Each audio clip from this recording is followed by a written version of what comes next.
Now, I'm thinking to times where I've had a battery go dead, not in a hybrid vehicle, and someone had told me, okay, is it the battery or is it the alternator? And the way to check is if you can get it started and you're driving.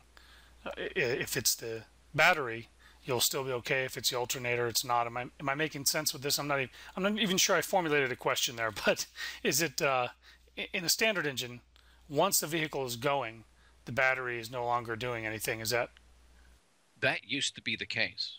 That is very true. And what you're referring to is, let's say you jump started your vehicle and you were able to continue to drive it without shutting it off. You kind of knew the alternator was working and providing enough electricity for the vehicle to operate. And all of the electronics on today's vehicles, a good battery is very critical. And it's critical to the point where a bad battery could cause certain systems to shut down. The manufacturers have programmed certain systems to shut down, like uh, uh, your radio. Uh, Air conditioning may go to a low blower setting. It may not shut off, but it may go to a low blower setting, and some other convenience consumers will be taken offline, so to speak.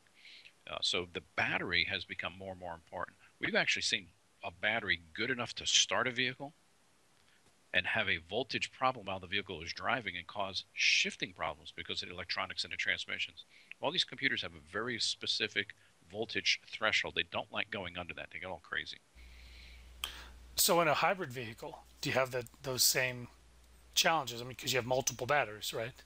Hybrid vehicles generally have two batteries. One we call the traction battery, and that's the one that provides traction and propulsion and movement of the car.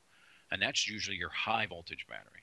The other battery is your system battery, and that's the one that provides the voltage for the car to turn on, so to speak, when you turn the key to the on position, and your lights operate off of that, and your radio and your normal 12-volt systems operate off that system battery. There's a component in the hybrid vehicles called an inverter, and what it does is it takes that high voltage from the battery pack and maintains the charge on the 12-volt battery. So you have your generator generally generating that high voltage to charge that battery pack for your traction, and then that kind of wicks off the lower voltage to keep the system's battery up to charge. So different things can happen on a hybrid system that you normally wouldn't expect or wouldn't find on a conventional car. And if the traction battery happens to go dead, the car may not operate at all. In other words, you think, well, I should be able to start it up and go. And if there's a problem with the traction battery, it could very well not even allow you to operate at all.